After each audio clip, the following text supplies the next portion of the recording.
This is a Fatima TV special presentation. What you are about to see in the next few minutes will astonish you.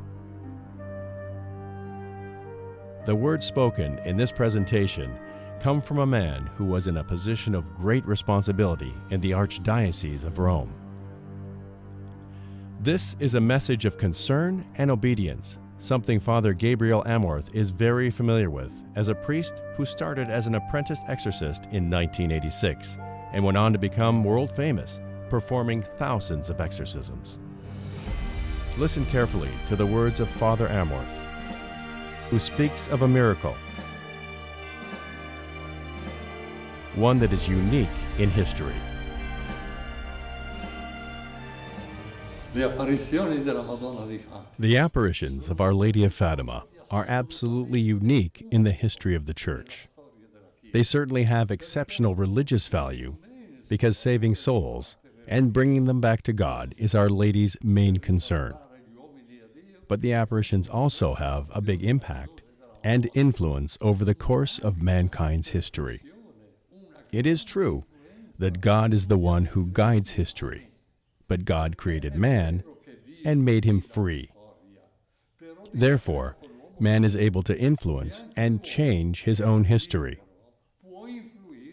So the apparitions of Our Lady of Fatima have this twofold significance: religious importance, as well as major historical implications, especially in the case of our world's state of peace.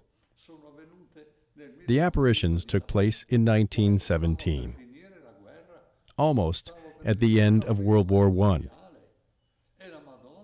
Our Lady, first of all, showed hell to the young children of Fatima.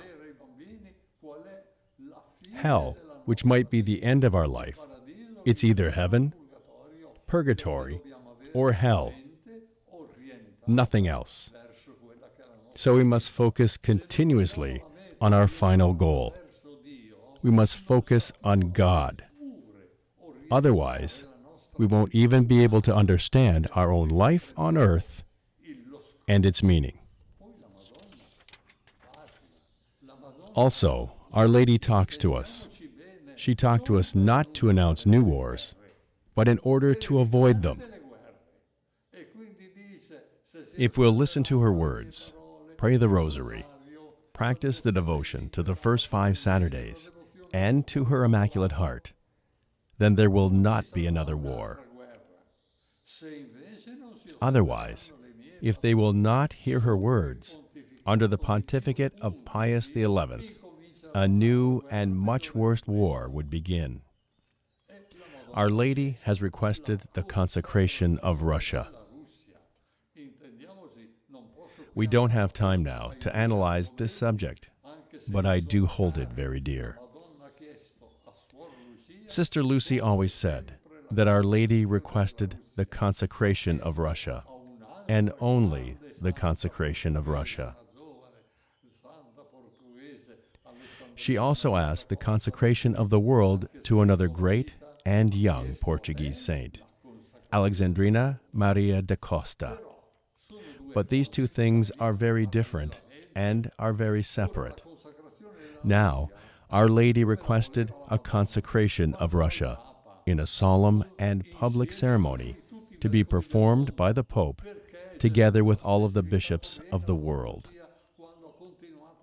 This was specified in detail by our Lord Jesus, who continued to appear to Lucy as well as Our Lady did.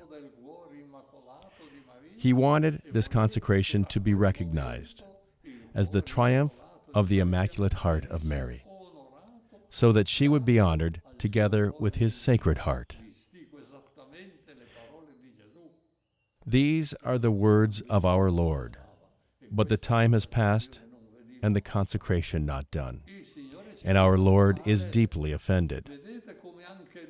You see, with our free will, we can affect international events. Sure, everything depends on God, but God created us free, and we can influence human events. This is a fact.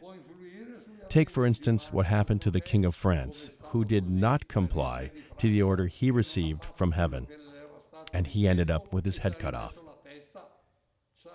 Our Lord appeared to Sister Lucy and told her, "They will do the consecration, but it will be late."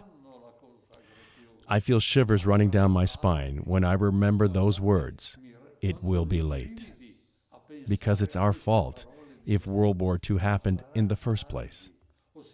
What's worse is that Our Lady ordered the secret to be opened in 1960. And it was in that year Russia hadn't finished spreading her errors all over the world yet. They didn't do it. Unfortunately, they didn't open the secret up, and Russia spread her errors all over the world. The conversion of Russia would have been a triumph of the Immaculate Heart of Mary, which would have been recognized by the entire world. That's why our Lord wanted a solemn and public consecration to be done by the Pope together with all the bishops of the world. This way, his entire church and all of Christianity, represented by the bishops, would have been consecrated to the Immaculate Heart of Mary. That event will change the course of history. Yes, in 1984, the Pope quite timidly attempted to consecrate Russia in St. Peter's Square. I was there, just a few feet away from him, because I was the organizer of the event in St. Peter's Square. It was March 25th, 1984, and the Pope had the statue of Our Lady of Fatima coming over from Fatima. It's the statue that usually stays in the huge plaza of the sanctuary in Fatima. But for that occasion, he wanted the statue there. Kneeling in front of that statue, he attempted the consecration. But all around him were politicians who told him, "You can't name Russia. You can't." And he asked again, "Can I name it?" And they said, "No, no, no." But Our Lady didn't appear to bring problems. She came to us to avoid problems, the prophecies of Fatima. Let me tell you what I think about them by using the same words pronounced by Pope Benedict XVI, the last time he went to Fatima. Whoever thinks that the prophetic mission of Fatima is concluded deceives himself. Look at the importance of these apparitions.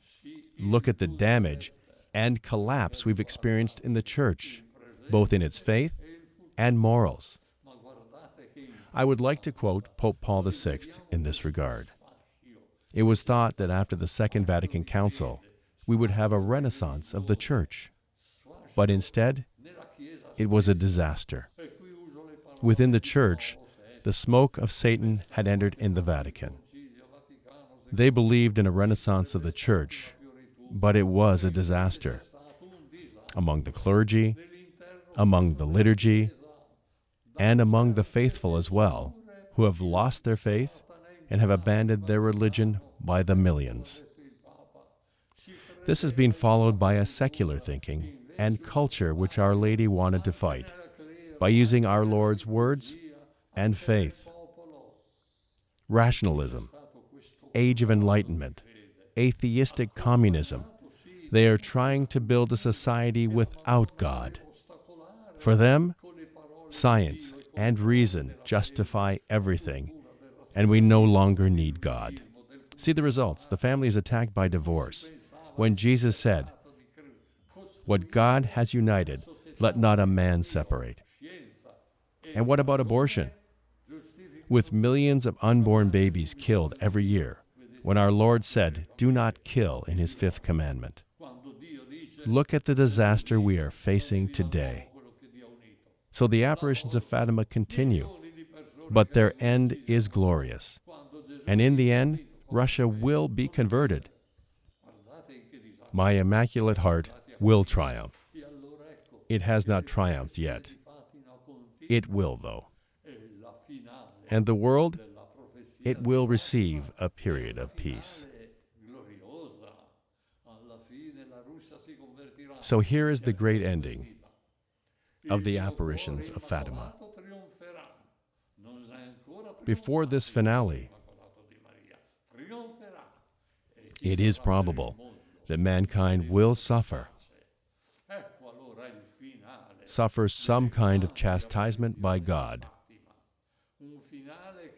due to their sin and their cold hearts. But we're not facing the end of the world, not as some crazy men are saying. We're going towards the triumph of the Immaculate Heart of Mary. And also, we're going towards a period of peace.